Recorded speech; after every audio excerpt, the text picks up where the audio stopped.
période de Noël, mais il y a certains d'entre nous qui, pendant l'été, habitent sur des terrains de camping et bientôt, ça va être le Noël du campeur. Alors donc, vous pouvez vivre ça comme cette grande circonstance d'un Noël en été.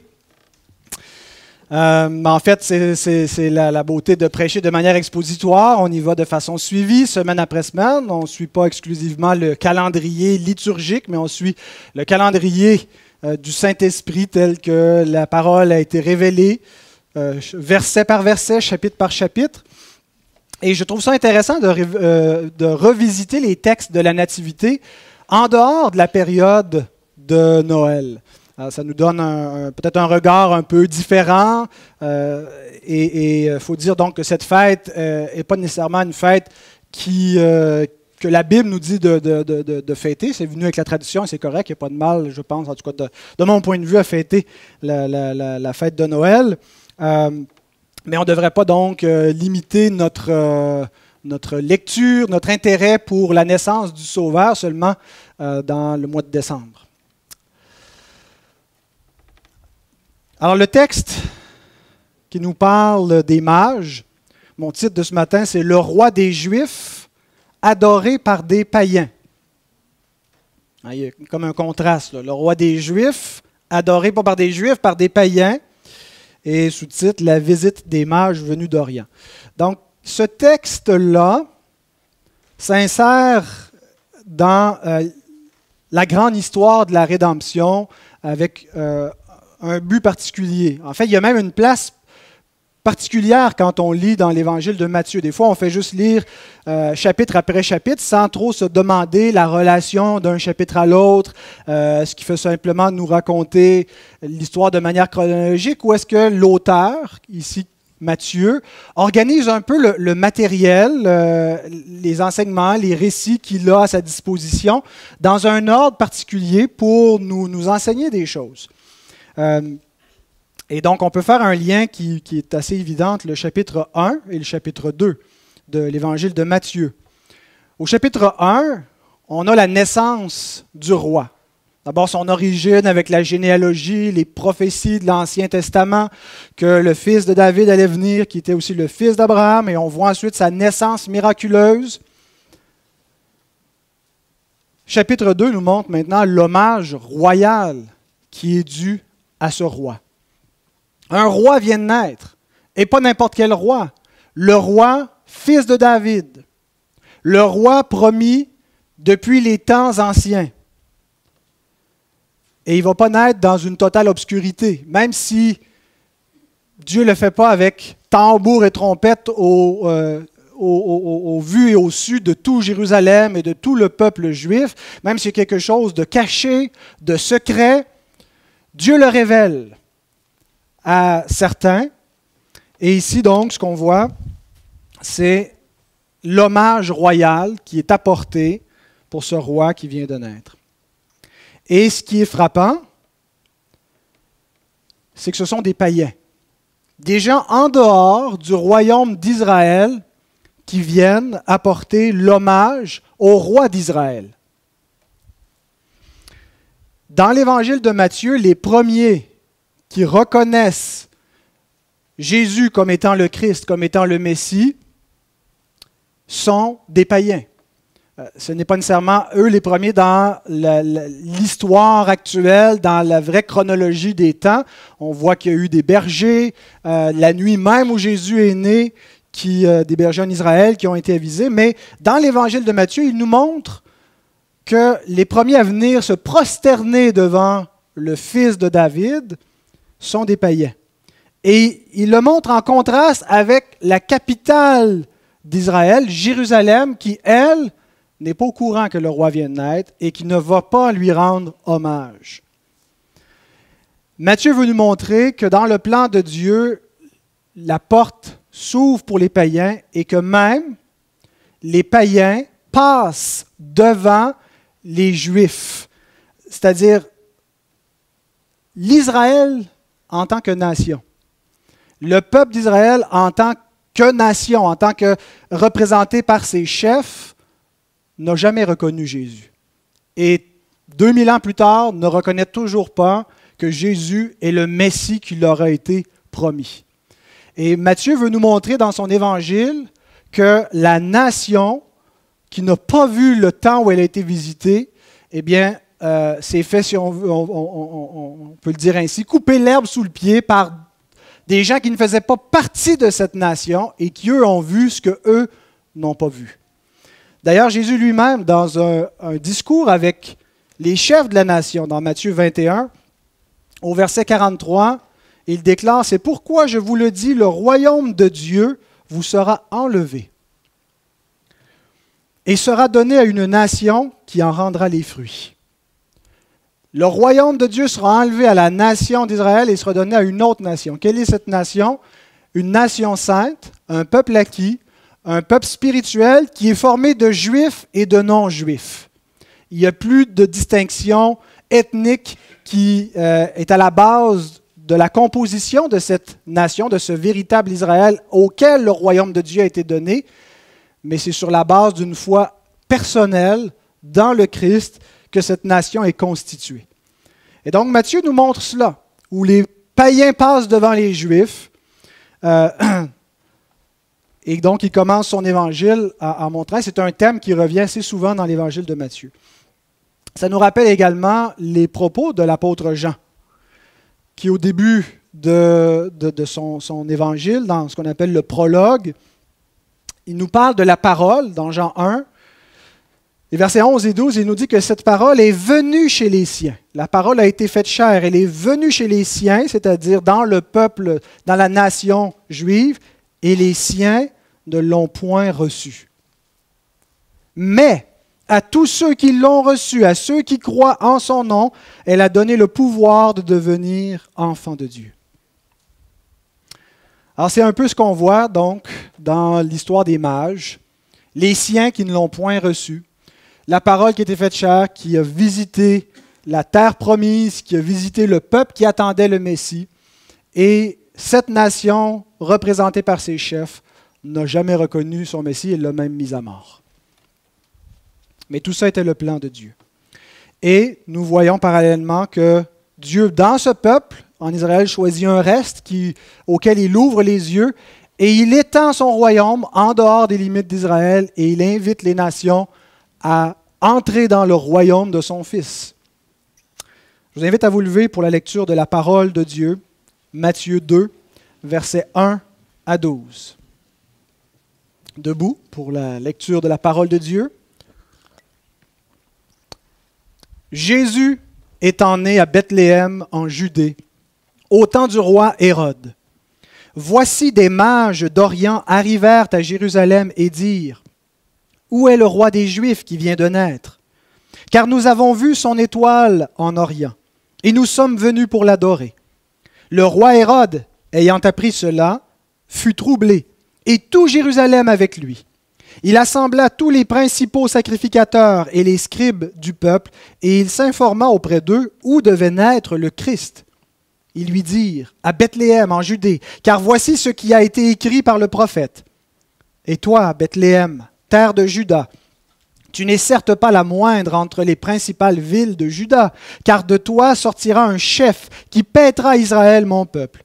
Alors Hérode fit appeler en secret les mages, et s'enquit soigneusement auprès d'eux depuis combien de temps l'étoile brillait. Puis il les envoya à Bethléem en disant : Allez, et prenez des informations exactes sur le petit enfant. Quand vous l'aurez trouvé, faites-le-moi savoir, afin que j'aille aussi moi-même l'adorer. Après avoir entendu le roi, ils partirent. Et voici l'étoile qu'ils avaient vue en Orient marchait devant eux, jusqu'à ce qu'étant arrivée au-dessus du lieu où était le petit enfant, elle s'arrêta.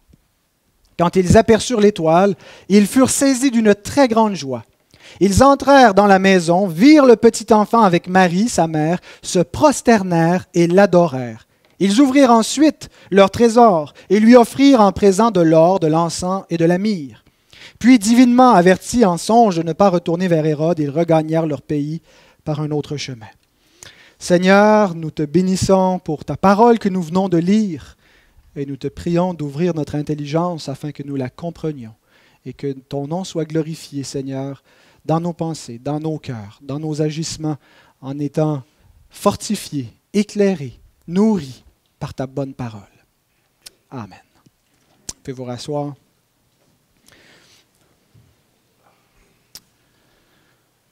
Nous allons lire cette histoire. Bon, on a lu cette histoire, mais je vais en présenter, commenter ce que nous avons vu, le contenu qui est là, en 3 temps, en 3 séquences où on voit d'abord l'arrivée des mages à Jérusalem. Alors, on va regarder qui sont ces mages, qu'est-ce que signifie leur arrivée. Deuxièmement, la réaction d'Hérode et du peuple de Jérusalem. Et finalement, nous allons voir Jésus qui est adoré à Bethléem. Donc, les 3 séquences. À l'exception de ce passage, les mages sont toujours vus négativement dans la Bible. Les mages, ce sont des magiciens. Ce sont des astrologues ou des astronomes aussi, des gens qui étudient les astres, mais qui croient aussi qu'il y a de la connaissance à en tirer, pas seulement scientifique, mais comme les astrologues modernes. Ce sont des mages, ce sont les sages chez les païens, les gens qui connaissent la science, mais c'est un mélange de science et de croyances païennes, religieuses. Et donc, généralement, dans la Bible, ils sont présentés négativement. On nous dit de ne pas suivre les nations et de ne pas écouter les mages de ces nations et leur fausse sagesse, mais d'écouter le Dieu qui a fait les cieux et la terre, et donc de ne pas suivre la conduite. Mais ici, ils sont présentés dans un jour favorable. Ce qu'on sait sur eux et ce qu'on ne sait pas sur eux, différentes choses. D'abord, combien étaient-ils? La tradition, généralement, nous dit qu'il y avait trois mages, peut-être parce qu'il y avait 3 présents qui ont été offerts, donc c'est peut-être de là où vient l'idée qu'ils étaient 3. On a même des noms. Connaissez-vous les noms des mages? Gaspard, Melchior et Balthazar. Mais je pense qu'on peut en douter sérieusement si tel était réellement leur nom. Mais en tout cas, dans la tradition chrétienne, c'est comme ça qu'on les a représentés. Ils étaient peut-être plus que 3 parce que quand ils arrivent à Jérusalem, ils produisent un certain émoi. Il semble qu'ils n'ont pas passé inaperçus. Donc, il va y avoir un cortège, il va y avoir quelque chose d'imposant, de visible, là, un convoi avec des chameaux, des gens venus d'Orient, c'est des étrangers qui ne passent pas inaperçus. Mais donc, on ne sait pas exactement combien ils étaient, mais peut-être probablement plus que 3. On dit parfois que ce sont des rois mages, qu'ils étaient, en plus d'être des hommes de science et des astrologues, des rois. Et la raison pour cela, c'est parce que dans les prophéties de l'Ancien Testament qui ont été rapprochées de ce récit, on nous dit que des rois viendront apporter des présents aux fils de David à venir. Et donc, on a fait cette association que donc, ce sont des mages, mais ce sont aussi des rois, donc des rois mages. On dit aussi parce qu'ils ont donné de l'or, c'est les rois qui ont de l'or, mais il semble qu'ils n'en ont pas donné tant que ça, parce que Jésus, avec sa famille, n'était pas nécessairement si fortuné, c'était peut-être pas des pauvres, mais il était de la classe ouvrière. Jésus était un ouvrier, un charpentier, alors ils ne leur en ont pas donné suffisamment pour qu'il n'ait pas besoin de travailler durant toute sa vie. Donc, je ne pense pas personnellement qu'ils étaient des rois. C'était pas nécessairement, à part la reine de Séba qui a fait une grande distance, on ne voit pas nécessairement des convois comme ça, royaux, venir adorer un autre roi. D'où viennent-ils? Ils viennent d'Orient, de l'Est.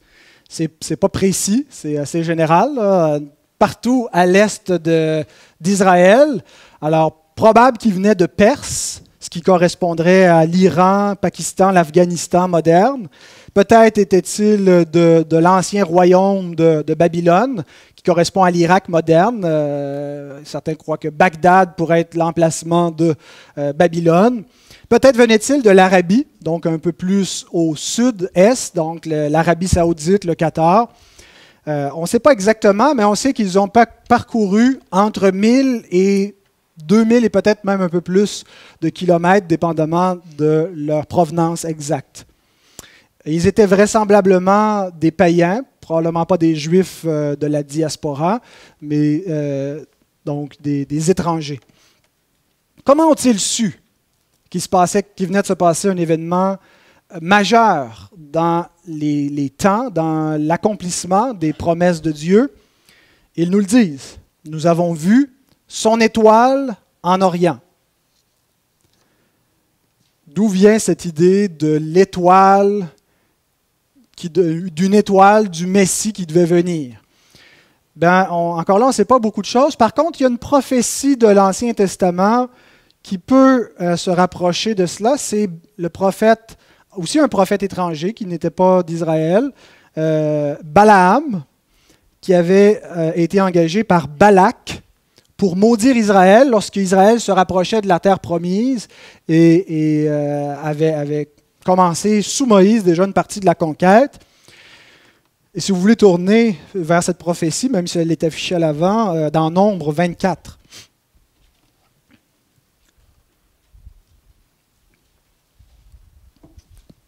Alors, Balaam est un prophète relativement fidèle jusqu'à ce qu'il se laisse corrompre par l'appât du gain, qu'il se détourne de la voie juste. Et il nous est donné dans le Nouveau Testament un exemple des apostats. Et donc, Balaam prophétise ceci dans Nombre 24, les versets 17 à 19. « Je le vois, mais non maintenant. Je le contemple, mais non de près. » Alors, il est au moins 15 siècles avant Jésus-Christ. « Un astre sort de Jacob. » D'où la prophétie d'une étoile. Un astre sort de Jacob. Un sceptre s'élève d'Israël. Donc, un astre qui vient avec un roi, un sceptre, l'idée du bâton d'autorité, le sceptre du roi. Il perce les flancs de Moab, il abat tous les enfants de Seth, il se rend maître d'Édom, il se rend maître de Séhir, ses ennemis. Israël manifeste sa force, celui qui sort de Jacob règne en souverain. Il fait périr ceux qui s'échappent des villes. Donc, on a bien sûr, cette prophétie nous annonce qu'un roi va venir. Et elle s'ajoute à toutes les autres prophéties messianiques qui commencent dès après la chute, Genèse 3,15, la descendance de la femme qui va écraser la tête du serpent, le fils d'Abraham dans lequel toutes les familles de la terre seront bénies, le Shiloh ou le Shiloh de la tribu de Juda, le lion de la tribu de Juda, le fils de David. Donc ce sont tous des prophéties qui pointent vers le roi qui devait venir. Et donc, ici, il lui est associé l'idée d'un astre qui sort de Jacob. Il ne nous en est pas dit beaucoup plus, mais ailleurs, Jésus est rapproché de l'idée d'une étoile qui a paru, qui éclaire le monde. Il est appelé dans le Nouveau Testament à 3 reprises l'étoile du matin. Voilà. L'étoile du matin, c'est le soleil. Lorsque le soleil paraît, il fait jour, on voit clair. Ben, c'est Christ qui est l'étoile du matin. C'est lui qui est venu dans un monde de ténèbres et qui a apporté la lumière du monde. Et donc, il y a ce parallèle avec l'idée d'un astre et de la venue du roi qui est la lumière du monde. Ce n'est pas la réponse définitive à la question comment ils ont su par rapport à cette prophétie, alors que le reste d'Israël n'a pas vu d'astre, et eux aussi examinaient le ciel et les étoiles. Comment donc ces païens ont-ils pu savoir? Je pense, encore là, c'est une proposition, mais qui me semble être sensée, que pendant l'exil, pendant qu'Israël a été dispersé, a été répandu dans les différentes nations sous les païens, en Assyrie, mais par la suite, la tribu qui restait, Juda, qui a été exilée à Babylone, ils ont amené avec eux leur foi, leurs attentes messianiques, leurs attentes d'une restauration future. Et ces croyances, non seulement se sont maintenues en Israël, mais ont été connues de certains païens. Et si vous voulez tourner dans Daniel, vous vous souvenez du prophète Daniel, qui est un prophète au temps de l'exil, lorsque le jugement est venu sur Jérusalem et que le peuple a été déporté à Babylone. Daniel est à Babylone. Daniel est un prophète qui n'a pas vécu en Israël, dans la terre que Dieu avait donnée à son peuple. Mais il a vécu donc en exil et sous sa prophétie, il a été élevé dans le royaume de Babylone. Et nous lisons ceci dans Daniel 2, au verset 48. Ensuite, le roi Nebuchadnezzar, éleva Daniel. Il lui fit de nombreux et riches présents et lui donna le commandement de toute la province de Babylone et l'établit chef suprême de tous les sages de Babylone, de tous les mages, de tous les astrologues, de tous ceux qui avaient une science qui n'étaient pas capables d'interpréter le rêve du roi Nebuchadnezzar. En fait, il avait demandé plus que de l'interpréter. Il avait dit, vous devez me l'interpréter, puis je ne vous dirai pas à quoi j'ai rêvé. Eh bien, Daniel, donc, lui, l'Esprit de Dieu lui a révélé, et c'est comme ça qu'il a été élevé à cette place. Et Daniel est un des prophètes qui parle beaucoup des temps messianiques, qui annonce le Fils de l'homme qui va venir, qui va se présenter, et qui va établir le royaume de Dieu dans le monde jusqu'à ce qu'il domine complètement la terre. Et donc, c'est peut-être par Daniel, par son influence, par son enseignement, avec les écrits prophétiques que Daniel possédait, que ces mages ont su qu'un astre paraîtrait. Il y a un certain mystère, c'est-à-dire il y a quelque chose qui ne nous est pas révélé. La Bible ne nous donne pas une réponse complète, mais ce qu'on sait, c'est que Dieu a donné une révélation du Messie à des peuples qui étaient hors du royaume d'Israël, qui leur a fait une place, qui a étendu son royaume, le royaume de Dieu qui devait venir, au-delà des limites d'Israël. Et donc, eux, ils ont vu, par l'apparition de cet astre, l'accomplissement de ce qui était attendu et ce qui était promis à Israël. Alors, nous avons vu qui ils étaient, combien ils étaient, d'où ils venaient, quand sont-ils venus. On ne sait pas exactement à quel moment ils sont arrivés à Jérusalem, mais il y a certaines scènes de la Nativité qui nous présentent les mages côte à côte avec les bergers. C'est peu probable qu'ils étaient là le soir de la naissance de Jésus. Ils sont probablement arrivés de quelques mois à 2 ans après la naissance de Jésus. Il y a des indicateurs dans le texte. D'abord parce qu'il nous est dit qu'ils ne se sont pas rendus dans une crèche, mais dans une maison à Bethléem. Donc, Joseph était réinstallé. On n'était plus donc le soir de l'accouchement. Et aussi, Hérode demande précisément depuis combien de temps l'astre brillait, et quand il envoie faire mourir les garçons de Bethléem pour essayer d'éliminer le Messie, le texte nous dit, je pense au verset 16, qu'il fit mourir les garçons de 2 ans et moins selon le temps que les mages lui avaient donné. Donc, ça faisait probablement déjà plusieurs mois, peut-être 2 ans, que le Christ était né lorsqu'ils sont venus à Jérusalem. Donc, il reste une question à poser concernant les mages. Qui est la plus importante dans le qui, le combien, le où, le quand, le comment ils ont su? Pourquoi? Pourquoi sont-ils venus? Et c'est la question aussi à laquelle on a la réponse la plus certaine, parce que l'Écriture ne nous laisse pas dans l'ignorance sur cette question. Le verset 2 nous donne la réponse. Où est le roi des Juifs qui vient de naître? Car nous avons vu son étoile en Orient et nous sommes venus pour l'adorer. Pourquoi sont-ils venus? Pour adorer le roi des Juifs qui vient de naître. Dans mon message, je vais vous donner 3 signes des vrais adorateurs. Et voici le premier. Le premier signe d'un vrai adorateur du Christ, c'est qu'il n'y a aucun obstacle qui peut l'empêcher de venir au Christ. Ces hommes ont parcouru des milliers de kilomètres. Et c'est un voyage qui était périlleux. Vous êtes venu de l'île du Prince-Édouard à Isée-Justin. C'est loin, ça, l'île du Prince-Édouard. C'est long, puis ça peut être ennuyeux faire la route, c'est 1200 kilomètres à peu près. Mais c'est un voyage qui est facile, on est en auto, on peut arrêter à n'importe quel moment, mettre de l'essence, aller à la salle de bain, manger, on peut dormir, et ça se fait relativement vite. À l'époque, faire un tel voyage représentait un danger certain, un certain danger. Il n'y avait pas les commodités pour voyager. Il y avait des voleurs de grands chemins, donc on pouvait se faire attaquer. Des gens qui guettaient justement pour attaquer des convois. On marchait dans le désert, donc on pouvait, on a peur de manquer d'essence parfois sur la route, bien manquer d'eau pendant une trop grande distance, c'est plus dramatique que de manquer d'essence. On peut mourir littéralement. Il y a des bêtes sauvages. Et donc, ce n'était pas une affaire de quelques jours, ni même quelques semaines, mais quelques mois, faire toute cette distance. Dans quel but ils ont entrepris cette expédition périlleuse au péril de leur vie pour venir adorer le roi qui vient de naître?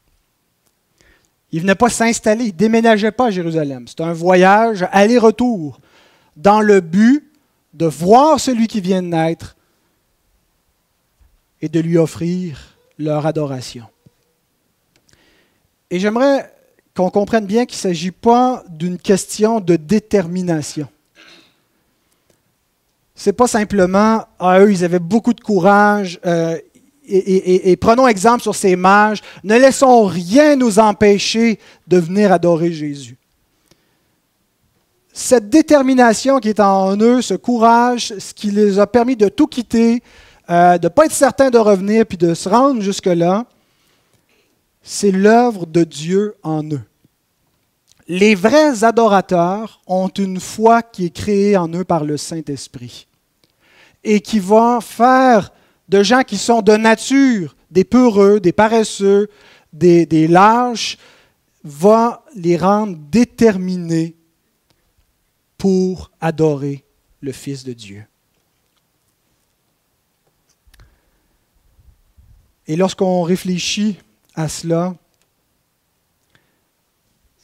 on devrait mettre en parallèle notre propre attitude, notre propre révérence qu'on affirme, qu'on veut apporter au Christ pour évaluer son authenticité. Lorsque tout et rien nous empêche d'adorer le Christ, lorsque toutes les raisons sont bonnes pour ne pas adorer le Christ, des gens qui refusent parce qu'ils ont peur des conséquences que ça va amener dans leur famille, est-ce qu'ils vont être rejetés, est-ce qu'il va y avoir des conséquences si réellement ils se montrent comme des adorateurs du Christ dans un monde qui lui est hostile. Lorsque nos intérêts sont ailleurs, lorsque les idoles nous empêchent d'adorer le Christ, c'est peut-être un signe que notre foi, notre prétendue foi, n'est pas l'œuvre de Dieu. Et je ne dis pas ça dans le but de, si quelqu'un en ce moment est en train de douter, de dire, est-ce que vraiment je suis un adorateur du Christ ou je fais semblant de l'être? Dieu reproche à son peuple dans l'Ancien Testament de l'adorer du bout des lèvres, de n'avoir de lui une crainte qui n'est que un commandement humain, un précepte où on enseigne aux gens de se réunir en présence de l'Éternel et de lui offrir notre hommage. Mais c'est possible de faire tout cela, de traîner notre corps, de forcer nos bouches à chanter ces cantiques, d'écouter les prières, sans que réellement, en esprit et en vérité, nous soyons un adorateur du Christ. Et quand on prend conscience que c'est possible d'être un faux adorateur du Christ et de l'être faussement pendant même des années, le but, ce n'est pas de se dire « je vais essayer plus fort ». On ne peut pas, ce n'est pas une œuvre humaine. Tantôt, quand j'ai cité Jean qui a dit « la parole est venue chez les siens ne l'ont point reçue, mais à tous ceux qui l'ont reçue, il a donné le pouvoir de devenir enfants de Dieu ».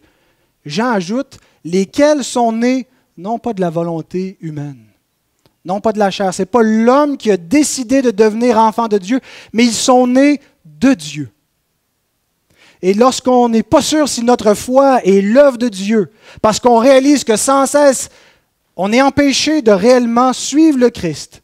Toutes sortes de choses prennent la priorité. Hein, les activités du dimanche matin, les brunchs du dimanche matin, le sport du dimanche matin deviennent toutes les raisons. Tout et rien devient un obstacle pour nous empêcher de réellement adorer le Christ. Le but, ce n'est pas de se moraliser, de se dire « je vais essayer plus fort », puis on pourrait se discipliner toute notre vie pour être là puis jamais manquer un culte. Mais examinons notre foi pour savoir si elle est seulement notre propre travail, notre propre effort, mon propre conditionnement à essayer d'être un adorateur, ou si elle est l'œuvre de Dieu en moi. Je ne peux pas faire autrement que d'adorer, de servir le Christ. Je ne peux pas ne pas m'y rendre. Je ne peux pas considérer qu'il y a quoi que ce soit de plus important que lui. Et quand on a cette conviction, ce n'est pas la volonté de l'homme qui l'a engendré, c'est le Saint-Esprit de Dieu qui l'a créé en nous. Et c'est cette foi-là qui fait de nous un vrai adorateur. Êtes-vous un adorateur du Christ comme ces hommes l'étaient? Notre adoration, quand on appartient au Seigneur, est gardée par Dieu. Je ne dis pas qu'on va être sans faute, qu'on ne manquera jamais un culte, qu'on va toujours être fidèle. Mais assurément, on est gardé par lui pour, jusqu'à la fin, jusqu'à son retour, jusqu'à notre mort, lui demeurer fidèle, continuellement croire en lui, persévérer. On va peut-être prendre un faux chemin, une fausse route pour un temps, mais il nous ramène lorsqu'on est son enfant. Beaucoup de gens passent, ne reviennent pas, et l'Écriture nous dit que plusieurs sont sortis du milieu de nous et ne sont pas demeurés parce qu'ils n'étaient pas des nôtres. Pas parce qu'ils manquaient juste de discipline, parce que leur cœur n'était pas régénéré par le Saint-Esprit de Dieu et les pécheurs ne subsistent pas dans l'assemblée des justes. La persévérance dans la foi et dans l'adoration et l'œuvre de Dieu est une preuve que nous sommes à lui. Ce passage nous montre aussi le contraire des vrais adorateurs. Il nous dépeint ce qu'est un vrai adorateur, un vrai enfant de Dieu dans la personne des mages, mais il nous montre aussi les ennemis. Et toute l'humanité se classe dans ces deux catégories. On est soit l'un, soit l'autre. Il y a des ennemis plus agressifs, plus hostiles à Dieu et à sa parole, mais il n'y a pas de neutralité. Celui qui n'est pas avec moi est contre moi, dit le Christ. Et donc, la deuxième catégorie, on la voit dans mon deuxième point, la réaction du roi Hérode et de Jérusalem à l'arrivée des mages. Alors, les mages se rendent à Jérusalem parce que c'est la capitale. C'est la capitale d'Israël, c'est là que se trouve le palais royal, c'est là que se trouve le temple de Dieu, et sûrement qu'ils anticipent, ils s'attendent à trouver Jérusalem en fête, Jérusalem dans la joie, parce que Dieu a accompli ses promesses envers son peuple et que le Messie vient d'être donné à Israël. Et ils arrivent en disant, où est le roi des Juifs? Personne n'est au courant, personne ne sait. Déjà, il y a un obstacle à leur foi, n'est-ce pas? Hein, est-ce qu'ils ont bien interprété les choses? Le verset 3 nous dit, « Le roi Hérode, ayant appris cela, fut troublé, et tout Jérusalem avec lui. » Le verbe « troubler », c'est le verbe « tarasso », qui veut dire, on peut troubler quelque chose physiquement, comme les eaux troubles, ou mélanger une potion, mais ça a un sens aussi figuratif du trouble intérieur. C'est le même verbe que Matthieu emploie un peu plus loin, au chapitre 14, au verset 26, lorsque les disciples sont dans la barque seuls la nuit pour traverser ce qu'ils appellent la mer, mais qui est en fait un lac, et ils voient un fantôme qui marche sur les eaux. Et là, ils sont pris de panique au point où ils poussent des cris. Ils sont terrassos, nous dit le texte. Ils étaient troublés intérieurement, et c'était finalement leur Seigneur qui était là. Et donc, c'est le même verbe. Hérode est troublé en entendant, en voyant les mages.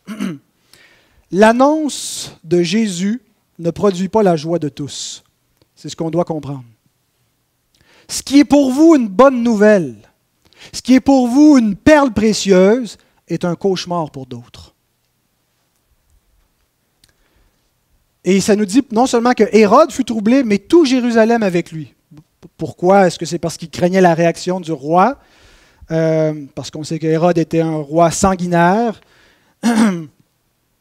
Mais Matthieu nous montre dans son évangile Jérusalem comme le pinacle, la ville qui a atteint l'apostasie. Une ville méchante qui tue ceux qui lui sont envoyés et qui va tuer l'envoyé ultime.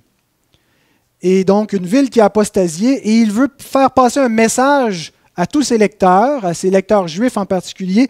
Vous devez abandonner la Jérusalem actuelle. Vous devez abandonner cette religion cultuelle dans laquelle nous sommes, parce que la colère les a atteints. La colère de Dieu est venue sur eux, ils sont tombés dans l'endurcissement. Dieu a voilé leurs yeux. Fuyez parce que le jugement de Dieu va tomber bientôt. Jésus lui-même annonce le jugement qui vient et qui s'est produit quelques décennies après sa mort et sa résurrection. Et tournez-vous vers la Jérusalem d'en haut, la Jérusalem céleste, celle qui est libre et celle qui est reçue dans la foi envers le Fils de Dieu. Alors, c'est le message que Matthieu annonce dans son évangile par différents textes et donc dans ce texte aussi. Pourquoi Hérode est-il troublé? Imaginez, vous êtes le roi des Juifs.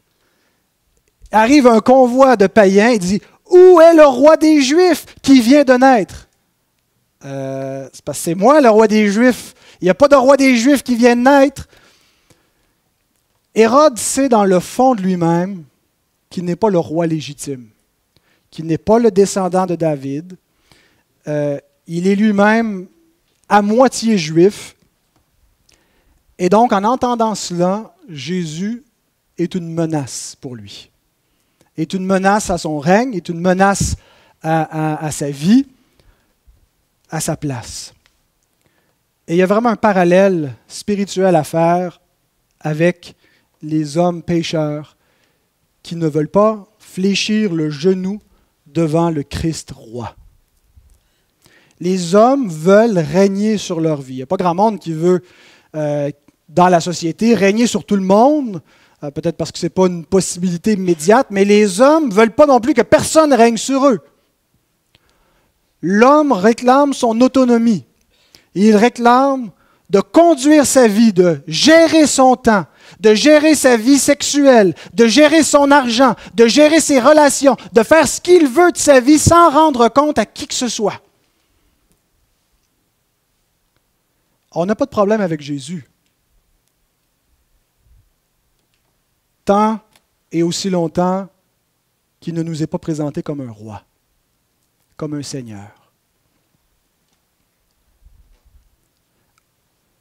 Parlez-nous d'un Jésus sauveur. Parlez-nous d'un Jésus qui nous donne quelque chose, qui nous donne la vie éternelle, qui nous délivre de la colère à venir. Mais on ne veut pas entendre parler d'un Jésus Seigneur. Un Jésus auquel il faut se convertir. Un Jésus où il nous est dit « Embrassez les pieds du Fils, fléchissez-vous devant lui, prosternez-vous devant lui et convertissez-vous à lui. Mettez votre vie en règle devant lui. Il doit régner sur vous. » Quel genre de Jésus vous voulez? Un Jésus qui ne gouverne rien dans votre vie? Un Jésus auquel on n'a pas trop de compte à rendre? Un Jésus qui va juste pardonner nos imperfections, qui est juste là pour nous bénir, nous faire du bien? C'est un faux Jésus. Un Christ qui sauve et qui ne règne pas sur nous, c'est une fausse doctrine du Christ. Si le Christ nous a sauvés, la preuve qu'il nous a sauvés, c'est que nous ne vivons plus pour nous-mêmes, mais pour celui qui est mort et ressuscité pour nous. On lui appartient. Il a payé pour ma vie. Je ne peux plus vivre ma vie comme si je n'avais de compte à rendre à personne et comme si je suis le Seigneur de mon existence. Je dois vivre ma vie comme serviteur du Christ. Je vais lui rendre des comptes. Il est mon roi. Je vais me présenter devant lui à la fin et je dois gérer ma vie pour sa gloire en faisant sa volonté et en acceptant toute sa volonté. Et c'est ce que Hérode ne peut pas accepter. Et c'est ce que l'homme impie, mort dans son péché, ne peut pas accepter si son cœur n'est pas converti par la grâce.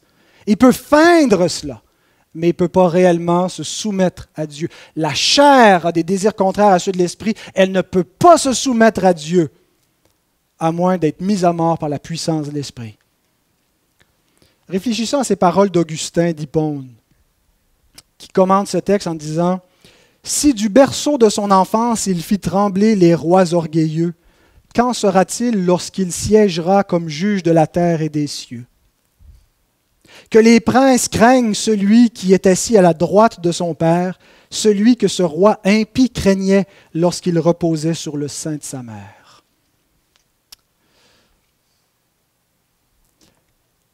Hérode fit ensuite assembler les chefs religieux. Et il leur demande où doit naître le Christ. Manifestement, il n'est pas né ici, dans mon palais. Ces gens croient qu'ils ont vu l'étoile du Messie. Où doit-il naître? Et nous avons la réponse au versets 5 et 6. À Bethléem, en Judée. Car voici ce qui a été écrit par le prophète. Et toi, Bethléem, terre de Juda, tu n'es certes pas la moindre entre les principales villes de Juda, car de toi sortira un chef qui paîtra Israël, mon peuple. Alors, le prophète en question, c'est le prophète Michée. Notre frère Ghislain a lu en ouverture tantôt, Michée 5, 1 à 3. La citation n'est pas identique parce que ce n'est pas une citation, c'est plus une paraphrase et même une interprétation du prophète Michée qui annonce que en Bethléem va naître celui qui va faire paître Israël, celui dont l'origine remonte aux anciens jours, celui qui était avant la fondation du monde. Alors, on a une affirmation même de sa divinité et de son incarnation. Les chefs ont la bonne réponse. Par les Écritures, ils connaissent où le roi des Juifs doit naître. Et ce que ça nous montre, c'est qu'il est possible de connaître les Écritures sans les croire vraiment. Il est possible d'avoir une connaissance de la vérité qui ne procède pas d'un cœur régénéré. Tu crois qu'il y a un seul Dieu? Tu fais bien. Les démons aussi le croient et ils tremblent. Il existe une foi qui n'est qu'une foi d'acquiescement, qui reconnaît objectivement l'existence de Dieu, qui reconnaît les prophéties, qui reconnaît que tout cela est vrai, mais qui n'est pas une foi en Dieu. Et ce qui détermine une vraie foi, c'est comment elle reçoit celui que Dieu a envoyé. Celui qui rejette celui que Dieu a envoyé, rejette celui qui l'a envoyé. Celui qui n'a pas le Fils n'a pas le Père non plus. Ils ont la bonne réponse, mais ils n'ont pas la foi. Ils ne vont pas voir celui qui est né. Et pendant sa vie, ils vont le rencontrer, ils vont parler avec lui et ils vont faire des plans pour le mettre à mort. Ils ont le même cœur que celui d'Hérode. Ils ne veulent pas qu'il règne sur eux. Et ils sont livrés à leur endurcissement. Puis Hérode fait venir secrètement les mages. On voit déjà qu'il y a des tactiques, il n'agit pas en plein jour, il a des choses à cacher, il fait ça en secret. Il s'informe depuis combien de temps l'étoile brille, prend des renseignements et il les envoie en feignant une intention. Allez le trouver et quand vous l'aurez trouvé, venez me le rapporter afin que moi aussi j'aille l'adorer. Et nous voyons ici la folie des hommes qui pensent pouvoir déjouer Dieu. La folie des hommes qui pensent être capables de tromper Dieu, être capables de contrecarrer les plans de Dieu. Hérode qui pense pouvoir mettre à mort le Messie. Les hommes qui se trompent eux-mêmes en faisant semblant d'adorer Dieu. Venez me le dire afin que j'aille moi aussi adorer Dieu. Oui, il savait qu'il n'irait pas le faire, mais plusieurs se trouvent dans des églises pendant des années, sans être des adorateurs, et se convainquent eux-mêmes qu'ils sont des adorateurs. Font semblant d'adorer Dieu, semblant de le servir. Ce texte nous amène à être prudents, à voir combien le cœur est tortueux, à voir comment l'homme est mensonger et à se questionner sur les dispositions de nos cœurs, à se remettre en question devant Dieu, à dire au Seigneur de nous sonder et que si nous sommes des faux adorateurs, qu'il nous convertisse. Le récit termine avec les mages qui sont envoyés par le roi Hérode vers le roi Jésus à Bethléem. Ils sortent du palais et ils voient réapparaître l'étoile qui les avait guidés jusqu'à Jérusalem et qui les mène maintenant jusqu'à la maison où se trouve Jésus. Le verset 10 déclare « Quand ils aperçurent l'étoile, ils furent saisis d'une très grande joie. » Nous avons ici le deuxième signe des vrais adorateurs. Le premier, c'est qu'il n'y a rien par la puissance de Dieu qui peut les empêcher de venir au Christ. Ils vont tous venir. Tous ceux que le Père me donne viendront, dit Jésus. Le deuxième signe ici, c'est la joie qu'ils ont d'avoir trouvé celui qu'ils cherchaient. Le texte ne dit pas seulement qu'ils ont eu une joie, il ne dit pas seulement qu'ils ont eu une grande joie, mais une très grande joie.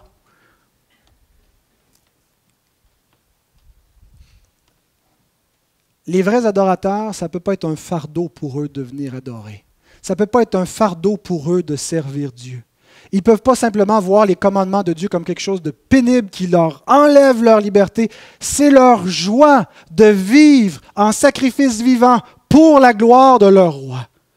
C'est leur joie d'avoir trouvé, il n'y a rien de plus précieux. Je ne dis pas qu'on est toujours sur cette espèce de pulsion émotive et qu'on est constamment dans une extase, mais nous devons connaître cette joie du salut, de réaliser que nos circonstances n'importent plus, qu'on peut être malade, qu'on peut être pauvre. Nous avons la perle précieuse de l'existence. Nous sommes riches et il n'y a aucun homme, il n'y a aucune puissance qui peut nous dépouiller de ce trésor.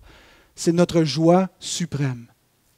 Et ça, c'est le signe de vrais adorateurs. Leur joie est centrée sur la personne de Jésus et ce qu'ils ont en lui.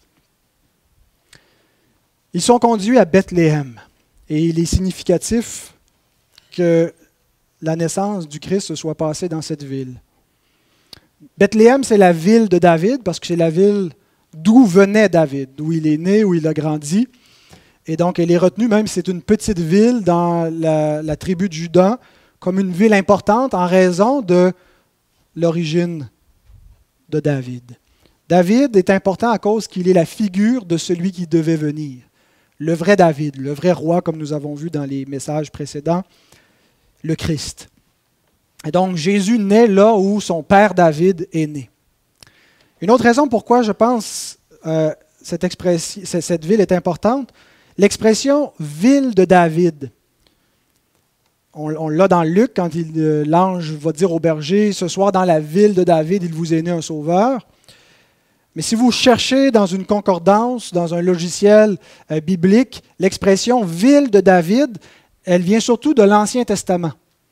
Et presque à chaque fois que cette expression est utilisée, c'est pour nous dire « il fut enseveli dans la ville de David ». C'est là où les rois de la lignée davidique étaient mis au tombeau. Et ici, il y a un renversement. Là où la lignée davidique meurt, le fils de David naît. Là où les rois sont ensevelis, puis tous les rois sont mortels et règnent de manière temporaire, le roi éternel de la lignée de David vient au monde. Et cela va bien avec le nom, le sens du nom en hébreu de cette ville. Vous savez ce que veut dire Bethléem, maison du pain. Beth, maison, Léhem, pain. L'endroit où celui qui a dit « Je suis le pain vivant descendu du ciel », le pain qui donne vie aux hommes, là où il est né, dans la maison du pain. Et il y a un contraste immense. Ils viennent de quitter la capitale, le centre d'Israël, là où il y a la plus grande population, là où il y a la concentration de l'activité religieuse, là où il y a le temple. Ils viennent de quitter le palais royal, là où il y a les gardes, là où il y a la richesse, là où il semble y avoir l'évidence du royaume, le royaume de Dieu. Il y a le roi qui est là. Et ils s'en vont dans un petit village. Ils ne trouvent pas un palais, mais une maison. Ils ne trouvent pas des gardes, ils ne trouvent pas un cortège en train de protéger, de garder le roi des Juifs qui vient de naître, mais un enfant sur sa mère. Et il y a seulement la foi qui pouvait leur permettre de voir ce que les yeux ne peuvent pas voir. Les hommes veulent des preuves, veulent des signes, des évidences. Dieu donne sa parole, il dit des choses et il dit de croire, peu importe ce que nos yeux voient. J'ai bien aimé le commentaire de J.C. Rowell sur ce texte. J'aimerais vous citer un extrait. « Ces mages crurent en Christ alors qu'ils ne l'avaient jamais vu. Mais ce n'est pas tout. Ils crurent en lui même lorsque les scribes et les pharisiens ne crurent point. Mais ce n'est pas tout encore. Ils crurent en lui lorsqu'ils le virent comme un petit enfant sur les genoux de Marie et l'adorèrent comme un roi. Il s'agit du point culminant de leur foi. Ils ne virent aucun miracle pour les convaincre. Ils n'entendirent aucun enseignement pour les persuader. Ils ne virent aucun signe de divinité ou de grandeur pour les étonner. Ils ne virent rien d'autre qu'un enfant nouveau-né. Ils crurent qu'ils voyaient le divin Sauveur du monde.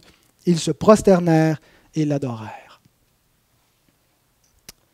Dieu a simplement envoyé son Fils dans le monde. Il nous est dit, il a paru comme un simple homme, comme un homme du peuple, comme un ouvrier. Il est né d'une femme, né sous la loi. Il a vécu une existence normale, ordinaire.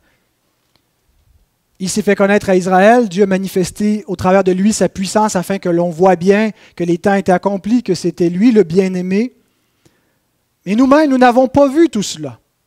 Lui que nous aimons sans l'avoir vu, en qui nous croyons sans le voir encore, lui que nous attendons des cieux.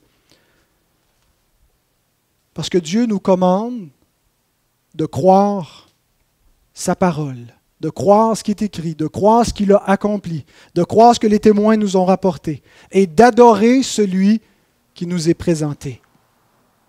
Les mages n'ont pas simplement fait une révérence devant lui.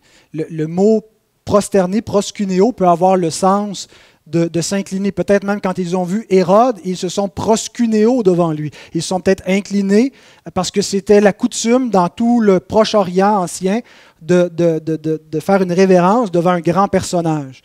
Mais il y a deux mots qui sont employés ici. Ils se prosternèrent et l'adorèrent. Ce n'est pas simplement une révérence devant un grand personnage humain. Ils lui ont rendu un culte. Ils ont adoré celui qu'ils ont trouvé. Et nous sommes invités à faire de même par leur exemple. Et nous avons maintenant le troisième signe des vrais adorateurs. Ils ouvrent leur trésor pour l'offrir au Christ. Au verset 11. Ils se prosternèrent et l'adorèrent. Ils ouvrirent ensuite leur trésor et lui offrirent en présent de l'or, de l'encens et de la myrrhe. Les faux adorateurs veulent seulement recevoir de Dieu. L'évangile de la prospérité, qui est un faux évangile, les prédicateurs de l'évangile de la prospérité, qui sont des faux prophètes, annoncent simplement la prospérité, tout ce que Dieu peut nous donner. Your best life now, ce que vous pouvez avoir de Dieu si vous avez la bonne combinaison, la bonne compréhension des choses. Et c'est vrai qu'on reçoit infiniment plus de Dieu que ce qu'on peut lui apporter. Mais le signe d'un vrai adorateur qui a reçu de Dieu la vie éternelle, c'est qu'il s'offre en retour. C'est qu'il offre tout ce qu'il est, tout ce qu'il a, en sacrifice vivant. Il ne considère plus ses biens comme lui appartenant en propre, il se considère comme un garant pour son roi. Je gère tout ce que mon roi m'a donné pour sa gloire. J'agrandis son royaume avec la part qu'il m'a donnée pour vivre en ce moment dans son royaume, dans l'attente des richesses qui ne périront point. Chaque culte, qu'est-ce que nous venons faire en ce moment? Nous venons nous offrir à nouveau à notre roi. Nous sommes réunis, nous venons à sa présence et nous venons offrir quelque chose, offrir notre adoration, offrir notre amour, notre hommage, nos prières, notre foi, nous offrir nous-mêmes, renouveler notre engagement pour le servir lorsque nous serons dispersés. Et cela est possible parce que notre roi s'est premièrement offert pour nous. Le mouvement n'a pas commencé avec nous, ce n'est pas nous qui nous sommes offerts en premier. Il s'est offert le premier, lui-même, pour nous. et c'est ce qu'il nous permet de nous offrir en retour. Comme Nathan le disait tantôt, ils lui ont offert de l'or, de l'encens et de la myrrhe. Vous avez peut-être déjà entendu cette interprétation qui remonte jusqu'à Origène, un des pères de l'Église, qui disait qu'ils ont offert de l'or parce que c'est un roi, ils ont offert de l'encens parce qu'il est Dieu, et ils lui ont offert de la myrrhe parce qu'il va mourir. Bon, peut-être. C'est peut-être capillotracté, peut-être pas, je ne sais pas, mais je pense plutôt qu'il faut y voir l'accomplissement des prophéties, que toutes les nations viendront pour servir le fils de David et lui apporteront leur trésor. Par exemple, dans Ésaïe 60, je termine avec 2 citations. Ésaïe 60, 5 et 6. « Tu tressailleras alors et tu te réjouiras et ton cœur bondira et se dilatera quand les richesses de la mer se tourneront vers toi, quand les trésors des nations viendront à toi. Tu seras couverte d'une foule de chameaux, de dromadaires, de Madian et d'Épha. Ils viendront tous de Séba, ils porteront de l'or et de l'encens, et ils publieront les louanges de l'Éternel. » Nous lisons quelque chose de semblable dans le psaume 72, 10 et 11. « Les rois de Tarsis et des îles paieront des tribus. Les rois de Séba et de Saba offriront des présents. Tous les rois se prosterneront devant lui. Toutes les nations le serviront. » Nous avons dans les mages les prémices, les premiers fruits de ces paroles qui se sont accomplies. Les premiers fruits des nations qui étaient en dehors d'Israël et qui viennent apporter leur richesse, qui viennent rendre un culte au Fils de Dieu et offrir tout ce qu'ils ont, tout ce qu'ils sont. Ce n'est que l'avant-goût, ce n'est qu'une image de la gloire du royaume éternel qui va venir, où toutes les nations seront rassemblées en un seul peuple, sous la gouverne du Christ, lorsque le jugement final aura passé, et que nous servirons éternellement notre roi, que nous mettrons tout ce que nous possédons à son service pour la gloire dans un paradis renouvelé. Bien-aimés, nous sommes invités à faire comme les mages. Ils sont là pour nous comme une exhortation, comme une prédication vivante, en action, pour nous montrer ce qu'on doit faire devant le Christ. Nous venons à lui parce que nous croyons qu'il est véritablement celui qui vient établir le royaume de Dieu.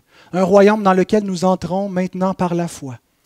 Un royaume où notre place est assurée par ce roi. C'est lui qui nous gagne notre place. Nous allons enchaîner immédiatement cette prédication avec la table de notre Seigneur, que je vous invite ce matin à voir comme la table du roi. Nous sommes, son peuple, invités à venir à la table du roi, à venir manger en communion avec le roi, se nourrir de sa vie. C'est un symbole, c'est un signe, mais qui est plus que ça.